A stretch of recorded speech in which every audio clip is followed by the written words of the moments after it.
For a medical coder, it is a chart, but for a medical biller, it would be a claim. Generally, we can divide the population into two types as self-pay patient and insurance patient.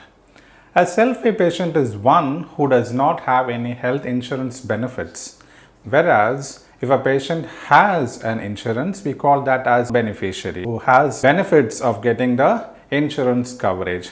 Because we all know the healthcare is so expensive in the United States, ordinary citizens cannot afford the healthcare because it is at very exorbitant and expensive rates. Most of the Americans possess an insurance. This insurance we can divide into two ways. One as the government insurance or the commercial insurance. Government themselves provides insurance for its citizens.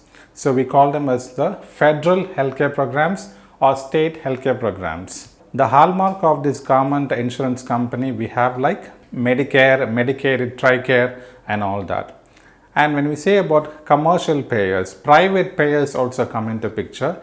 They are called like private pay or commercial payers. If a patient does not have government benefits like Medicare and Medicaid, they would have to purchase their own private insurance as we have it in India. We are all aware of the Star Health Insurance in India. When an individual wants to have an insurance, it is at their own free will, or sometimes it is also given by the organizations where they work, like provided by the company. Those are all like large companies where they'll provide insurance benefits for their employees. We call them like group health insurance.